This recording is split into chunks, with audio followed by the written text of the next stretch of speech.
ऐसा युद्ध जो पूरे विश्व को हिलाकर रख दिया। वो सिर्फ एक गोली से शुरू हुआ था, जिसे हम आज फर्स्ट वर्ल्ड वॉर कहते हैं। लेकिन क्या आप जानते हैं कि इस गोली के पीछे की कहानी कितनी गहरी और जटिल थी? आज हम उसी कहानी को समझेंगे, जहां राजनीति, गठबंधन और नफरत ने एक ऐसा जंग छेड़ दिया जो कभी भुलाया नहीं जा सकता। तो चलिए वक्त को पीछे ले जाते हैं और देखते हैं कैसे शुरू हुआ था first world war. First world war का आगाज़ 28 जून 1914 को एक घटना से हुआ था, जब ऑस्ट्रिया हंगरी के आर्कड्यूक फ्रेंच फर्डिनेंड और उनकी पत्नी सोफी का हत्या किया गया था। सराजीवो, जो आज बोस्निया और हेजरगोविना का हिस्सा है, वहाँ एक सर्बियन नेशनलिस्ट गैव्रिलो प्रिंसिप ने उन दोनों पर गोली चलाई। ये एक ऐसा घटना था जो आने वाले महीनों में पूरे यूरोप को जंग की आग में झोंकने वाला था। लेकिन ये घटना एक छोटी सी चिंगारी थी। असली विशाल आग तो उस complex web of alliances, militarism, imperialism और नेशनलिज्म का नतीजा थी, जो उस समय यूरोप में फैला हुआ था। पहले बात करते हैं उन टेंशन्स की जो पहले से यूरोप में चली आ रही थी।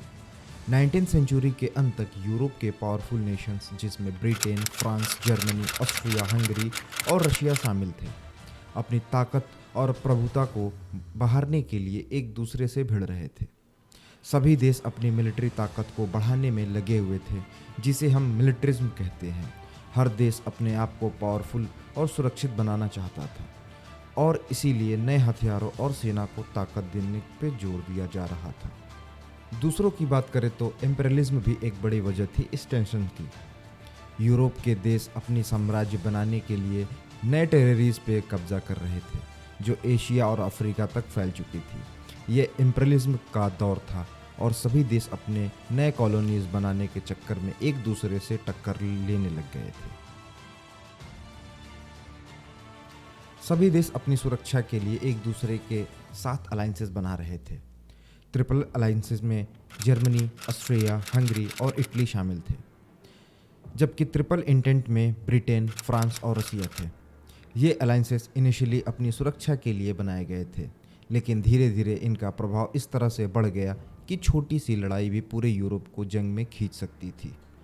बाल्कन्स एक और इम्पॉर्टेंट रीजन था, जहां ऑस्ट्रिया हंगरी और रशिया अपने प्रभुता को बढ़ाने के लिए लड़ रहे थे। ऑस्ट्रिया हंगरी ने 1908 में बोस्निया को एनेक्स कर लिया था, जो पहले ओटोमन एम्पायर का हिस्सा था। लेकिन इससे सर्बिया और रशिया काफ़ी नाराज़ हो गए थे। सर्बिया एक इंडिपेंडेंट स्लेविक स्टेट था, जिसे रशिया का समर्थन प्राप्त था। सर्बिया अपने नेशंस के साथ बोस्निया को जोड़ना चाहता था, लेकिन ऑस्ट्रिया हंगरी के एम्बिशन से ये पॉसिबल नहीं हो पा रहा था। इसलिए जब गैव्रिलो, जो कि एक सर्बियन नेशनलिस्ट था, उसने आर्कड्यूक फर्डिनेंड को मार गिराया, तो ऑस्ट्रिया हंगरी ने इस घटना को एक अपॉर्चुनिटी के रूप में देखा सर्बिया को दबाने के लिए। इस असैसिनेशन के बाद ऑस्ट्रिया हंगरी ने सर्बिया को एक हार्श अल्टीमेटम भेजा, जिसे उन्होंने कुछ ऐसे डिमांड्स रखे जो सर्बिया के लिए पूरे करना असंभव था। जब सर्बिया ने कुछ कंडीशंस को रिजेक्ट कर दिया, तो ऑस्ट्रिया हंगरी ने 28 जुलाई 1914 को सर्बिया पर युद्ध का ऐलान कर दिया। ये वही मोमेंट था जब अलायंसेस का वो कॉम्प्लेक्स वेब एक्टिव हो गया। सर्बिया के समर्थन में रशिया ने अपनी सेना को मोबिलाइज करना शुरू कर दिया।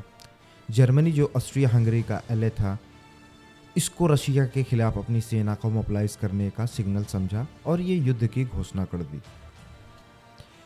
फिर जर्मनी ने फ्रांस और बेल्जियम पर भी अटैक किया, जो उस समय का मिलिट्री स्ट्रेटेजी का हिस्सा था।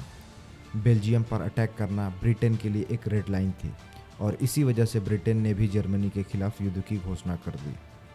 और इस तरह से एक छोटी सी घटना का असैसिनेशन एक भयानक युद्ध में तब्दील हो गया, जो आने वाले 4 सालों तक दुनिया को बर्बाद करने वाली थी। ये युद्ध सिर्फ यूरोप तक सीमित नहीं रहा, बल्कि इसे एशिया, अफ्रीका और अमेरिका तक को अपने चिंगारियों में जला दिया। ये था पहला विश्व युद्ध का आगाज, जिसमें राजनीति, अलायंसेस और नफरत ने दुनिया को एक ऐसे अंधकार में डाल दिया जिसे उभारने में कई दशकों लग गए। इस युद्ध के बारे में और भी बहुत सी कहानियां हैं जो हमें आगे के एपिसोड में एक्सप्लोर करने को मिलेंगे। तो अगर आपको ये कहानी इंटरेस्टिंग लगी तो ज़रूर सब्सक्राइब करें और कमेंट में बताएं कि आपको कैसा लगा। ऐसे ही हिस्टोरिकल फैक्ट्स और स्टोरीज़ के लिए बने रहें हमारे साथ।